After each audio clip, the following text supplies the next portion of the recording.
മേപ്പാടി ഗ്രാമപഞ്ചായത്തിൽ മാറ്റിവെക്കപ്പെട്ട കുന്നമ്പറ്റ വാർഡിലെ കുടുംബശ്രീ CDS തെരഞ്ഞെടുപ്പിൽ UDFന് മിന്നും വിജയം. കോട്ടനാട് ഗവ UP സ്കൂളിൽ വെച്ച് നടന്ന തെരഞ്ഞെടുപ്പിൽ ആകെയുള്ള 11 സീറ്റുകളിൽ 10 സീറ്റിലും UDF സഖ്യത്തിന്റെ സ്ഥാനാർത്ഥികൾ വിജയിക്കുകയായിരുന്നു. കുന്നമ്പറ്റ 18-ാം വാർഡിൽ CDS ഇലക്ഷനാണ്.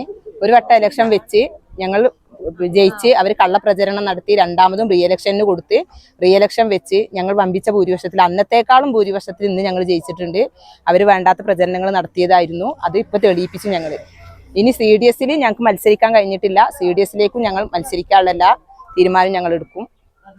എന്തായാലും അത് ഞങ്ങൾ മുന്നോട്ട് പോകും. എല്ലാ കുടുംബശ്രീ അംഗങ്ങളും ഞങ്ങൾ ഒരുപോലെ തന്നെ കണ്ട് ഇത് മുന്നോട്ട് കൊണ്ടുപോകാൻ തന്നെ തീരുമാനം. മേപ്പാടിയിലെ LDF നേതൃത്വം ഭരണാധികാരികൾക്ക് നൽകിയ പരാതിയുടെ അടിസ്ഥാനത്തിലാണ് തെരഞ്ഞെടുപ്പ് മാറ്റിയതെന്നും ഇന്ന് UDF നേടിയ വിജയം LDF നേതൃത്വത്തിനുള്ള മറുപടിയാണെന്നും UDF നേതാക്കൾ പറഞ്ഞു. ന്യൂസ് 1 മേപ്പാടി.